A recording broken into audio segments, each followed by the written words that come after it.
Juntos, quinta-feira da vitória, sempre uma oportunidade muito especial para servir ao Senhor e servir a minha igreja. Bom estarmos juntos. Pegue a sua Bíblia agora, por favor. Abra comigo no primeiro livro de Samuel, capítulo 17, versículo de número 38. 1 Samuel, capítulo 17, versículo 38. Deixa eu registrar aqui minha gratidão a Deus e à liderança da minha igreja pelas oportunidades tantas, esta mais uma delas, que eu sempre cumpro com honra e com distinção. Eu nunca venho para cá enxergando um compromisso comum, sempre venho para cá enxergando uma honra distinta, e isso sempre requer de mim um pouco mais de atenção e até de nervosismo, né? E eu estou feliz de estar aqui. Fiquei, não posso negar, particularmente empolgado por essa quinta-feira da vitória, depois que eu vi o cartaz e vi que a gente estaríamos juntos, né, com Sarando a Terra Ferida, que sempre me abençoa muito e há muito tempo. E é só eu que fui muito abençoado aqui, gente, ou mais alguém? Pelo amor de Deus, né? Que coisa maravilhosa. Inclusive, eles estão sabendo agora que vão cantar mais uma canção. Vão cantar. E eu vou escolher ainda, né? A dupla honra em dias de vergonha. Né? Vocês concordam? Amém? O senhor deixa, pastor Lucas? Também, né? Agora que eu... Ia ficar horrível se você fizesse assim, ia ficar... Pode deixar que eu vou usar meu tempo com sabedoria aqui para a gente encerrar junto com o Sarando a Terra Ferida, tá bom? Eles estavam mexendo ali, eu quase falei assim, não desliga não. Mas é só plugar o negócio ali, vai dar certo. Eu creio. Capítulo 17, primeiro livro de Samuel, versículo 38. Eita, 38. Está escrito: e Saul vestiu a Davi das suas vestes e pôs-lhe sobre a cabeça um capacete de bronze e o vestiu de uma couraça. E Davi cingiu a espada sobre as suas vestes e começou a andar, porém nunca o havia experimentado. Então disse Davi a Saul: não posso andar com isto, pois nunca o experimentei. E Davi tirou aquilo de sobre si. Quantos podem dizer amém? Amém. Muito bom. Eu quero que possamos pôr os olhos nessa história clássica da Bíblia mais uma vez, na esperança e na segurança do caráter inesgotável das Escrituras, para mais uma vez permitir que esta história que acompanha aqueles que nasceram na igreja desde os tempos da escolinha dominical, né? E que tanto foi objeto de formulações aí de imagens, de a gente ficar pensando como é que foi, e tanto já nos abençoou. Pois bem, essa história ela é conhecida para além dos povos e religiões que tem como a Bíblia Sagrada seu livro base, porque ela é uma história inspiradora, ela é uma história que carrega um tom, carrega uma dose muito forte de expectativa sobre o leitor enquanto vai discorrendo, e uma explosão de alegria, porque a gente obviamente sempre tem a tendência de torcer por aquele lado que está em desvantagem. O mocinho Davi vai de verdade vencer o gigante Golias. E é essa enorme discrepância que havia entre os dois oponentes daquele embate que faz essa história ser tudo aquilo que ela é. Os filisteus haviam se reunido no alto do monte de um lado, os filhos de Israel do outro lado do monte, e ordenaram a batalha. De repente sai do meio dos filisteus o campeão deles, um gigante chamado Golias. Ele desce ao vale e começa a ter uma ideia e expor essa ideia. Ele diz: não há necessidade de vocês ordenarem batalha, não vamos envolver os exércitos. Não há porquê. Vamos fazer uma coisa mais prática. Eu estou aqui como campeão do meu povo. Escolham o campeão de vocês. O campeão de vocês luta contra mim, campeão do meu povo. Quer vencer? Leva tudo. E aí começaram os soldados de Israel, inclusive o rei, a olharem uns para os outros e saírem de fininho, e um ambiente extremamente constrangedor começou a tomar conta daquelas pessoas. Afinal de contas, quem estava ali no vale dizendo isso era um gigante. Eu disse que era um? Era um? Essa era uma dianteira.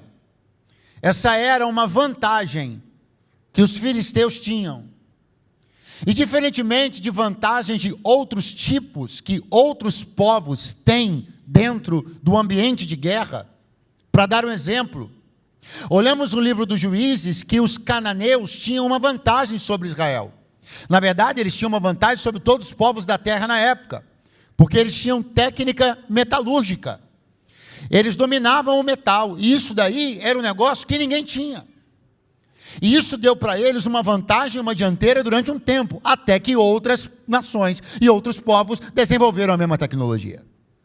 E aí, se a gente der um salto na história, e se a gente vier agora, bem pouco para o século passado, vamos ver os norte-americanos começando a desenvolver uma arma nuclear, e pondo-se na dianteira bélica do mundo, mas aí os outros povos começaram também a desenvolver suas armas nucleares.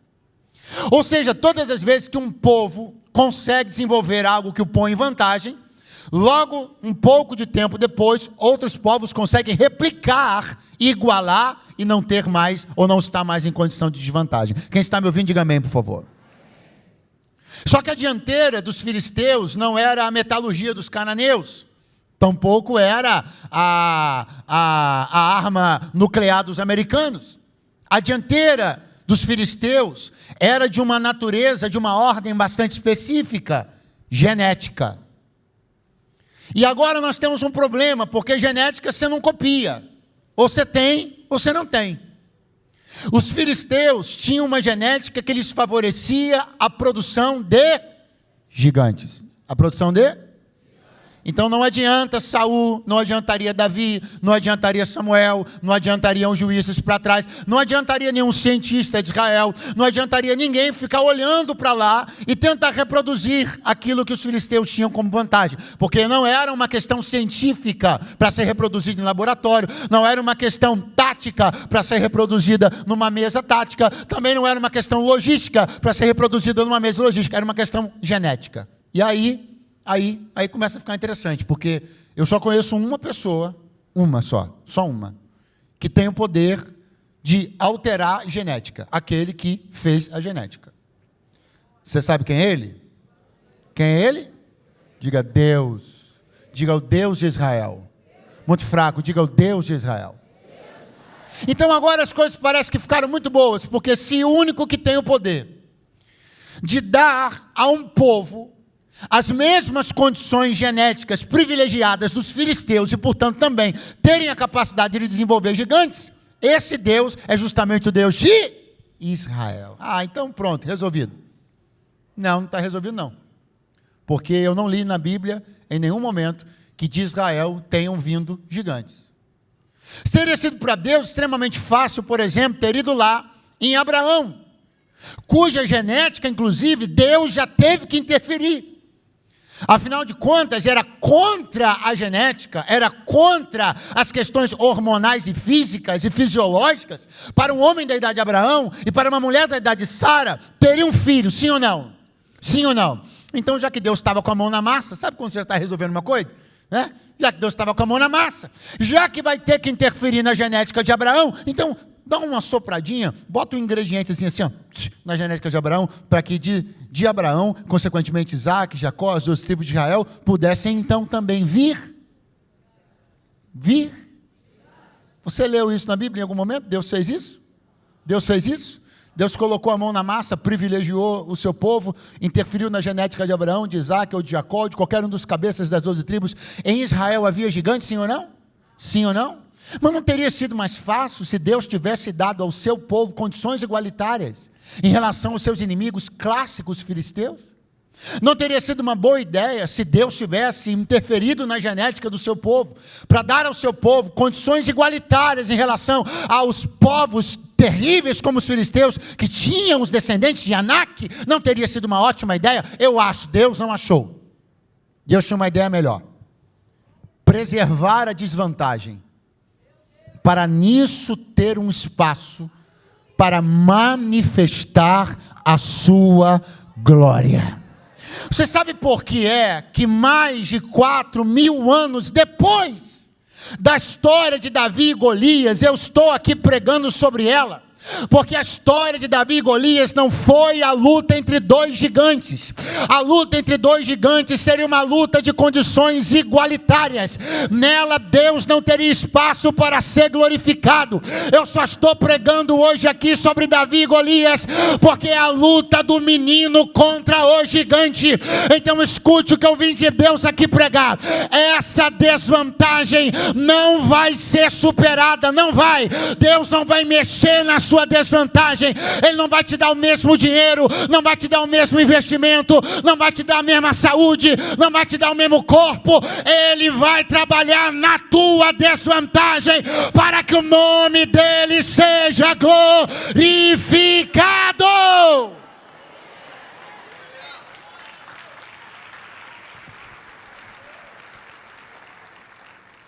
Ageu capítulo 2 diz uma coisa: minha é a prata, meu é o ouro, diz o Senhor dos Exércitos. Quem crê que Deus é dono do ouro e da prata, diga amém. Então por que Ele não te deu logo todo o ouro e toda a prata que você precisa? Se Deus é dono do ouro e da prata, por que Ele não deu para você, empreendedor, todo o capital logo que você precisa para montar esse negócio? Por que você está nessa ralação todo dia? Porque se você tivesse o mesmo capital que tem os teus concorrentes, se você tivesse o mesmo padrinho que tiveram teus colegas de faculdade para investir no teu negócio, em que Deus teria sido glorificado? Então vai ser com pouco, não vai ser com espada, vai ser com uma funda que esse gigante vai cair. E se tem alguém por aí para dar um grito de glória a Deus, faça isso agora, por favor.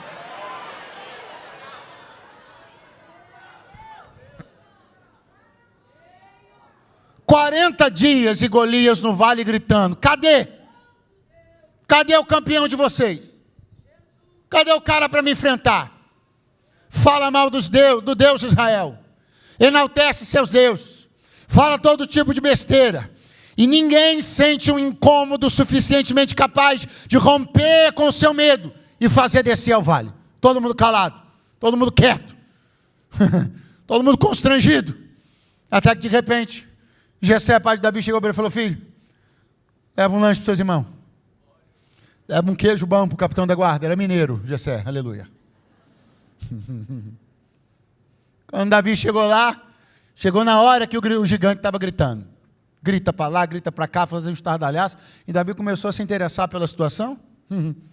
Se interessou, e aí os irmãos dele começaram a tripudiar. E aí, com quem que você deixou aquelas poucas ovelhas? E aí Davi não responde, e vai colocando acontecendo, pergunta pela premiação. Menino esperto, inteligente, ficou sabendo da premiação. Pá, isenção de impostos, vai casar com a filha do rei. Eu gostei desse negócio aí, aleluia. Foi construindo para cá, chegando para lá, perguntou de novo, responderam de novo. Daqui a pouco ele entra na tenda de Saul e diz assim: ninguém precisa ficar com o coração desmaiado. Eu vou. Normalmente quem vai costuma se manifestar nessa hora. Vamos tentar de novo. Ele disse: eu vou. Pergunta para o seu vizinho, enquanto o nosso pessoal do som tem um cadinho de misericórdia de mim, diga para ele assim: você vai? Abre um pouquinho mais, eu estou sentindo essa sonorização nossa tão abafadinha hoje. Dá um grau nela assim, para a gente ter um pouquinho mais de expansão, de repente tirar um pouquinho dessa limitação. Foi uma coisa mais pentecostal, estou me sentindo meio presbiteriano, aleluia, glória a Deus. Uma coisa meio... Não é... Escute. A questão é que, ao contrário do que você possa imaginar, Saul e Davi já se conheciam. Repete comigo: Saul, Davi, já se conheciam. A pergunta que Saul faz depois de que Davi derrota Golias, a pergunta que ele faz para Abner é: quem é o pai desse garoto? Ele não pergunta quem é o garoto. Quem é o garoto ele sabia. Ele perguntou quem é o pai dele. Mas por que ele conhecia o garoto? Pelo que está escrito no capítulo 17, verso 15. Davi, porém, ia e voltava. Isso aqui é antes do gigante Golias. Vamos de novo. Davi, porém, ia e voltava de Saul para apacentar as ovelhas de seu pai em Belém. Então Davi, durante um tempo da sua vida, estava submetido a uma rotina, que a Bíblia coloca dessa maneira: ia e vinha de Saul.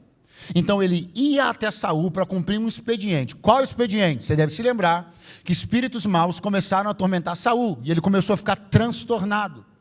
E aí buscou-se no reino alguém que tivesse uma aparência boa, fosse de gentil presença e fosse bom músico. Nessa, Davi passou no concurso público. Foi para o palácio, começou a tocar e a capirotada saía de Saul. Só que Davi tinha uma outra função. Eu disse que ele tinha outra.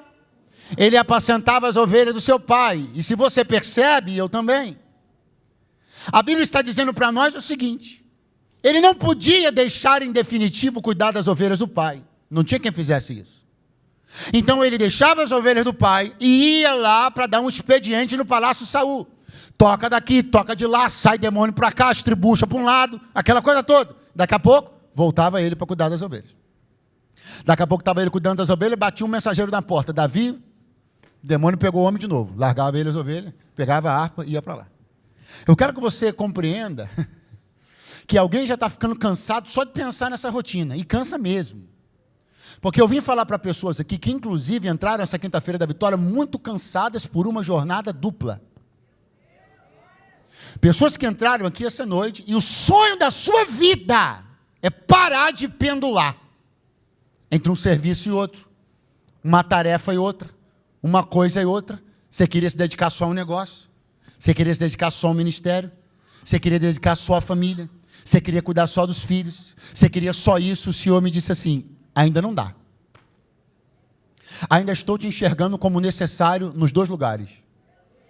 Enquanto eu enxergar você como necessário nos dois lugares, você não vai se dividir. Não, você vai estar inteiro nos dois.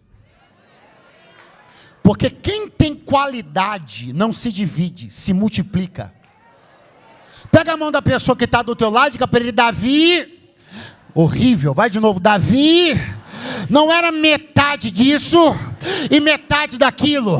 Ele era inteiro pastor das ovelhas, inteiro músico de Saul. Pastor, eu já estou cansado só de pensar. Eu te entendo, mas os que esperam no Senhor renovarão as suas forças, subirão com asas como águias, correrão e não se cansarão, caminharão e não fadigarão. Deus me trouxe aqui para te dizer: eu vou te sustentar nessa jornada dupla. Eu vou te sustentar.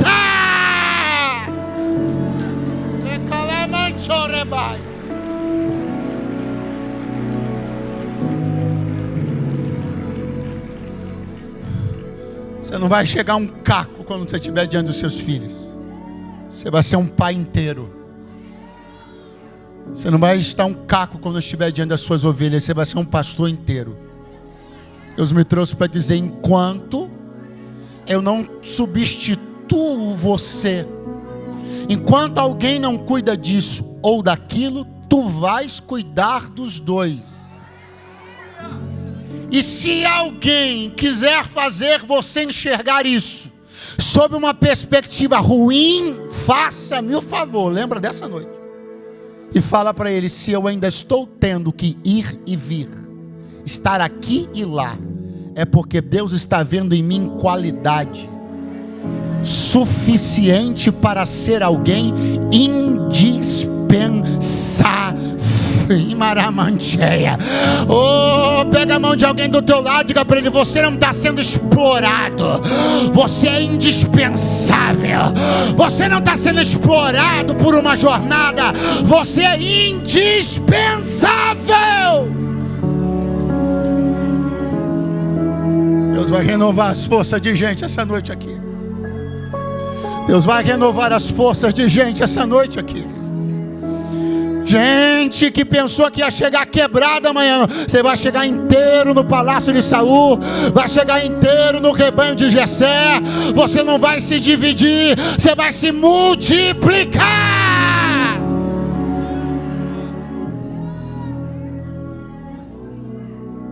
Então, Davi chegou diante de Saul e falou assim: ninguém preocupa, não precisa preocupar, eu vou.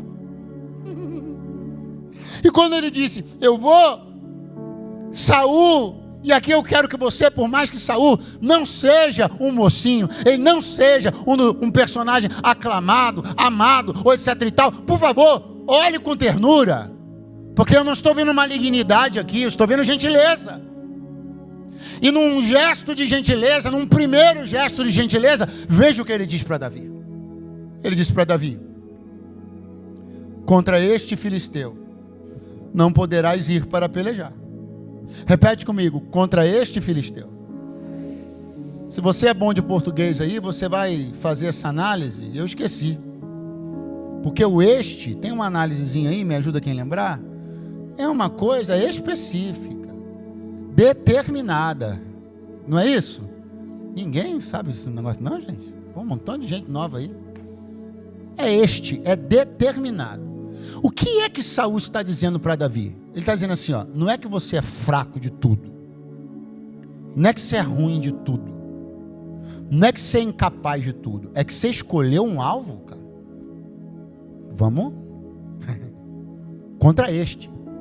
Ele não está dizendo assim, ó, desiste desse negócio, você nunca vai poder entrar num campo de batalha na sua vida. Ele não falou isso para Davi. Ele não falou, não há futuro nenhum para você no exército de Israel. Ele falou isso? Falou isso? Você está vendo? Você tem tanta raiva do Saul que você não consegue nem olhar com... Seja bonzinho. Ele falou isso para Davi? O que ele falou para Davi? Contra.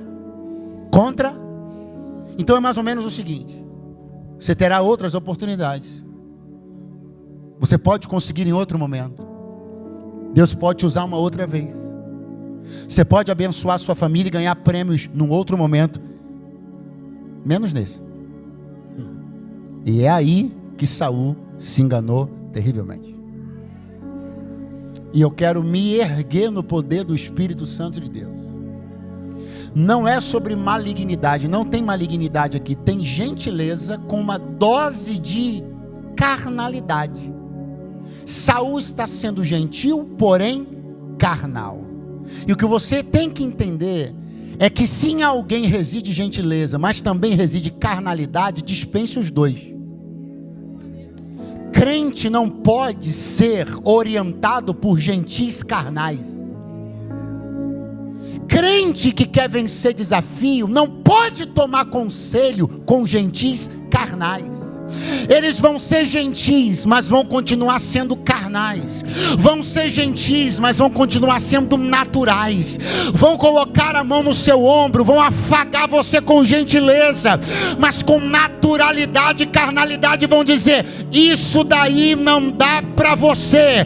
Você pode até querer um emprego, esse não. Você pode até querer casar com ela, aí não. Você pode até querer ministério internacional, aí não. Ó Saul, guarde a tua gentileza e a tua carnalidade, porque o Deus que eu sirvo não me disse que eu não posso. O Deus que eu sirvo me diz que tudo eu posso naquele que me fortalece.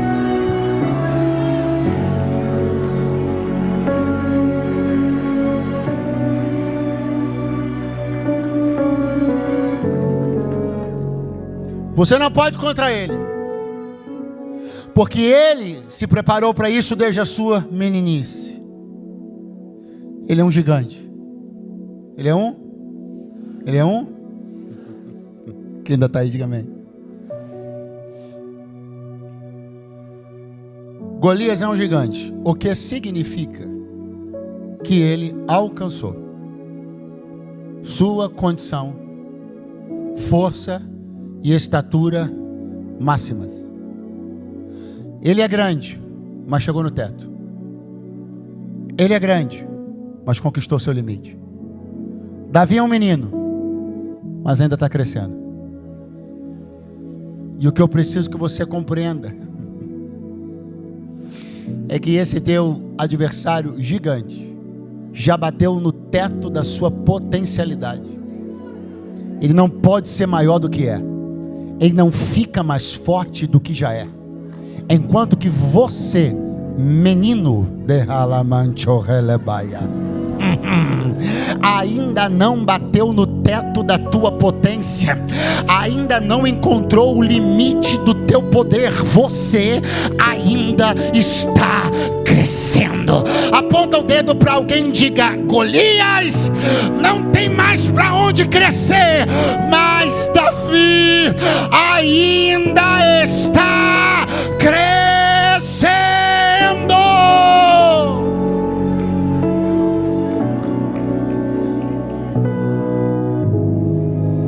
Você não pode ir. Ele se prepara para isso desde sempre. Mas ele já não tem mais para onde ir. Já não tem mais músculos a desenvolver. Já não tem mais altura para ganhar. Já não tem mais peso para conquistar. Ele já chegou no máximo do que podia. Enquanto só Deus que sabe até onde eu ainda consigo chegar. Quando Davi ouve isso, ele vai apresentar um currículo. Ele vai dizer: pera lá, Saul. Como que diz? Eu entendo que você esteja me desqualificando, mas se eu te contar algumas coisas sobre mim, acho que você vai mudar de ideia. Deixa eu te falar, Saul, como é que é a minha rotina na minha casa. Há predadores que cercam o rebanho do papai. Predadores que são vorazes e costumam ser implacáveis. Inclusive, alguns deles, às vezes, entram lá no rebanho e pegam uma ovelha e levam. Você sabe o que eu faço? Vou atrás. Quando é urso, mato. Quando é leão, garro na barba. Recupero a ovelha, levo de volta para o aprisco. Eis meu breve currículo, rei. Saul olhou para ele. Deve ter pensado: esse menino não vai desistir não. Eu vou tentar no mínimo evitar uma desgraça maior. Vou tentar fazer com que no mínimo ele consiga ficar 10 segundos no campo de batalha vivo.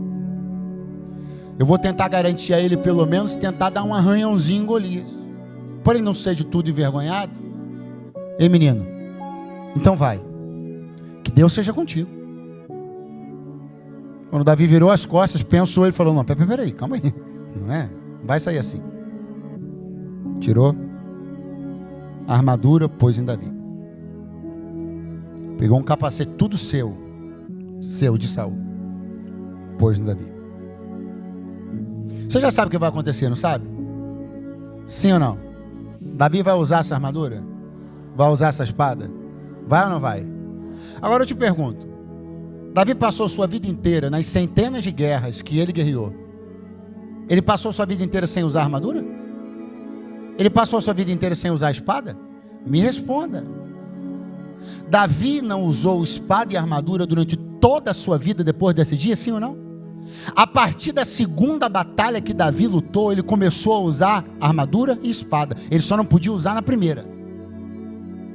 Porque a Bíblia apresenta-nos um conceito e um princípio espiritual que rege muita coisa em todas as Sagradas Escrituras. Eu vou lhe dizer o nome desse princípio: primícias. Aquilo que é primicial tem o poder de coordenar, apontar, lançar as bases.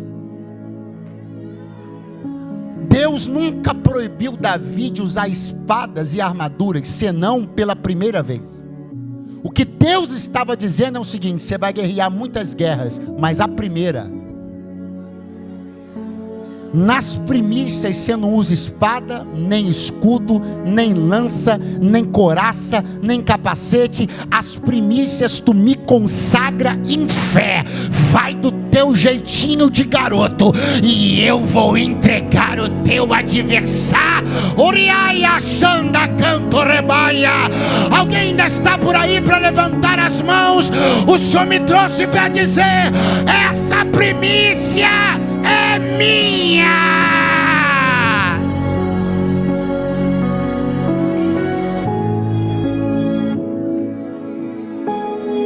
Capacete.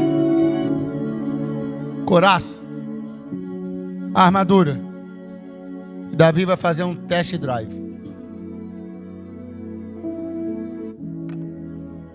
E é exatamente quando ele começa a andar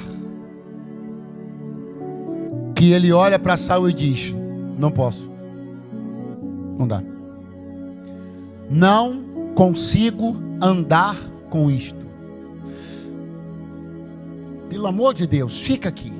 Davi não disse não consigo ficar com isso. Ele disse eu não consigo.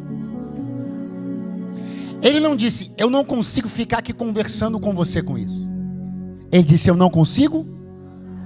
Tem coisas que se for para você ficar parado, servem. Mas se você estiver querendo andar, você vai ter que se livrar de algumas delas.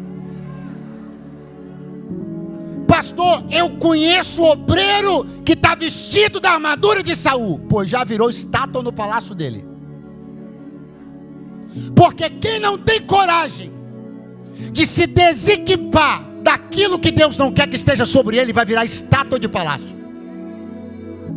Para ficar parado, tem coisas que servem, mas se tu quiseres começar a caminhar na direção dos teus alvos, sonhos e propósitos, Deus me trouxe para dizer: tu vai ter que ter coragem de arrancar capacete, arrancar escudo, arrancar roupa, jogar a espada no chão e começar a tributar a Deus, a designar a Deus e a apontar para Deus o crédito desta batalha. Oh, levante a tua mão mais alto que você puder, porque Deus me trouxe esta quinta-feira da vitória para dizer para alguém aqui: você conhece meia dúzia de soldados vestidos da armadura de Saul, mas a vida dele está parada, ministério parado, família parada, negócios parados, o peso os paralisou. Mas quem quer começar a andar e a correr, vai se livrar de todo o peso que não cabe mais.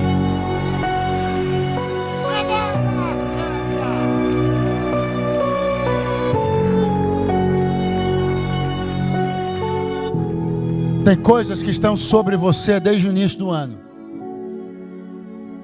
Você não se livrou delas. Só que tua vida também não andou.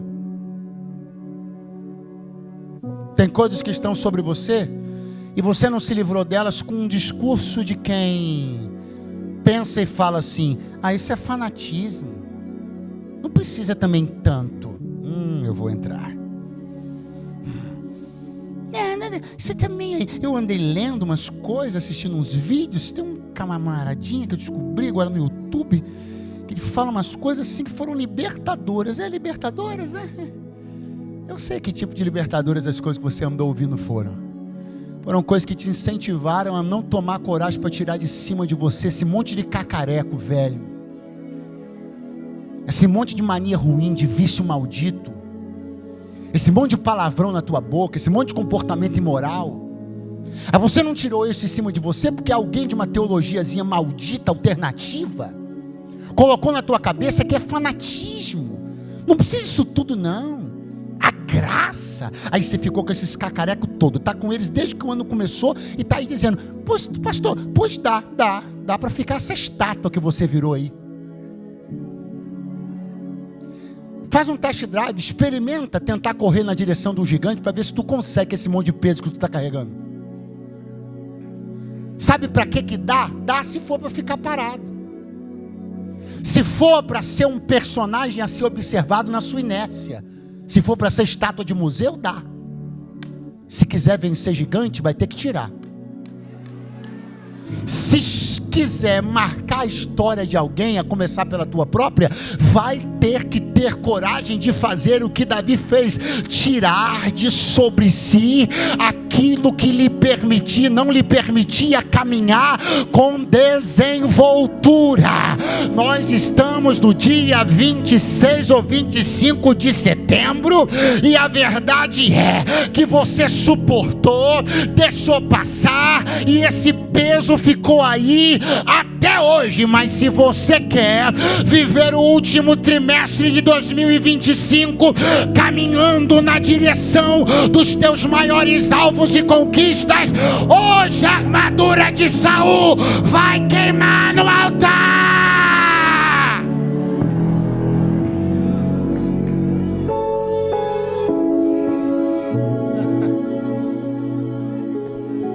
Davi disse: olha, eu tenho feito algumas coisas durante a minha vida. Eu não cheguei aqui de paraquedas.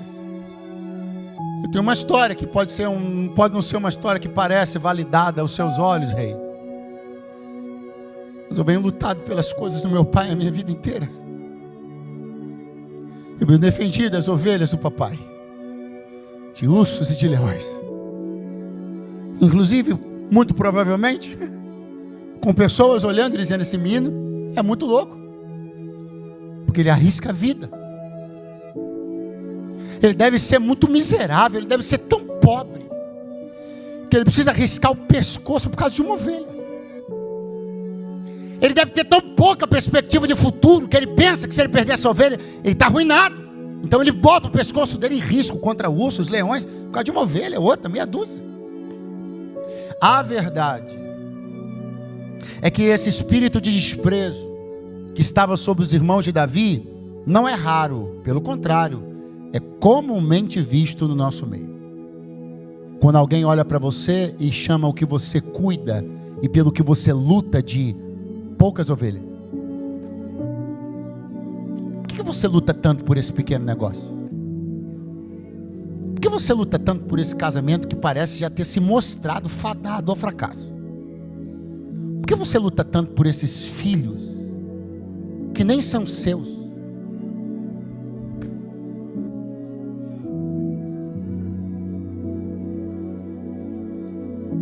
Quando o salmista falou sobre, eu já estou encerrando, quando ele falou sobre o mistério do ministério, da vocação e da convocação de Davi, ele falou assim, no Salmo 88, se não me falha a memória: detrás das ovelhas Deus o tirou, das ovelhas pejadas o tomou para rei em Israel. Das ovelhas pejadas. O salmista deu uma característica das ovelhas que eram cuidadas por Davi. Essa característica não está em 1 Samuel, não está em 2 Samuel, não está em 1 Reis. Essa característica não está no livro das Crônicas. Essa característica o próprio Davi nunca falou sobre ela. Saul não falou, Jessé não falou, os irmãos não falaram, mas Deus decidiu esconder num salmo a razão pela qual Davi lutava tanto por aquelas poucas ovelhas. Pergunte, qual é a razão? Eram ovelhas pejadas. Pastor, não falou nada, não conheço essa palavra. Não se preocupe, eu também não conhecia. Sabe o que são ovelhas pejadas? Ovelhas grávidas. A questão é que você, eu e qualquer pessoa está olhando a luta de Davi por uma ovelha e dizendo assim: é muita luta por pouca coisa. Só que ele conhecia o útero da ovelha. Ele não via uma, ele via 2, 3, 4, 5, 6, 7, 10, 50, 100. Ele via o futuro. O que está fazendo você lutar tanto por aquilo que é aparentemente tão pouco? É porque você está enxergando o útero daquilo pelo qual você está lutando. Você já viu crescimento, potência, você já viu riqueza, você já viu prosperidade, você já viu grandeza, você já viu uma família pronta, você já viu um casamento no altar, você já viu um ministério frutífero, você já fez a ultrassonografia do teu projeto e você já viu que as ovelhas são grávidas. É por isso que você luta por elas.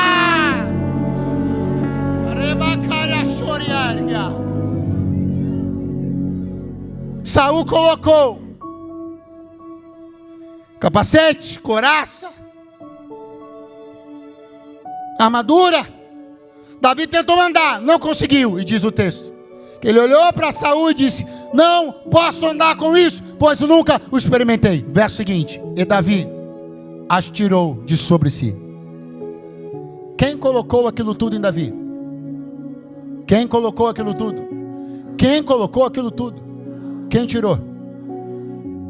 Até quando você vai esperar que quem colocou tire? Até quando você vai custar para entender que você é o maior interessado em remover esse peso de sobre si? Para de esperar que alguém faça. Para de esperar que alguém corrija. Para de esperar que alguém perdoe. Perdoe você. Para de esperar que alguém te chame para conversar. Chame você ele. Para de esperar que alguém conserte a burrada que fez. Conserta você. Porque Saul não vai mudar nada para ele.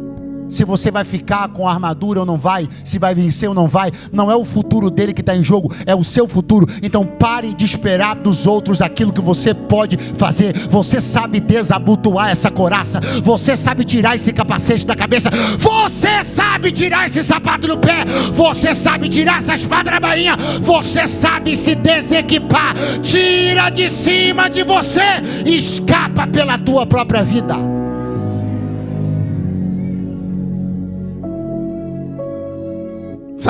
Davi agora está sem capacete, sem espada, sem escudo, sem couraça. A última informação do verso é: Davi tirou aquilo de sobre si. A primeira informação do verso seguinte é: e tomou Davi seu cajado na mão. Você percebeu? Pergunte o quê? Que Davi não ficou nem 3 segundos de mão vazia. Ele soltou a espada num versículo, pegou o cajado no outro. Pastor, quem é Davi? Alguém que entende que se eu estou de mãos vazias, eu estou mandando uma mensagem. Eu estou ficando aberto a outras pessoas que queiram me dar sugestão do que eu fazer da minha vida. Sabe por que tanta gente se mete na tua vida? Tanta gente quer colocar arco, quer colocar espada, quer colocar atiradeira, porque você não toma o cajado. Quando eles te viram de mão ocupada, eles vão parar de querer interferir e sugerir coisas para você colocar na sua mão. Crente não fica com mão desocupada. 3 aleluias, glória a Deus. Lá no Kids, vou tentar de novo. Crente não fica de mão desocupada. Acorda a pessoa que está do teu lado e fala para ele: crente não fica de mão desocupada. Eu desprezo a espada de Saul para tomar o cajado do Senhor.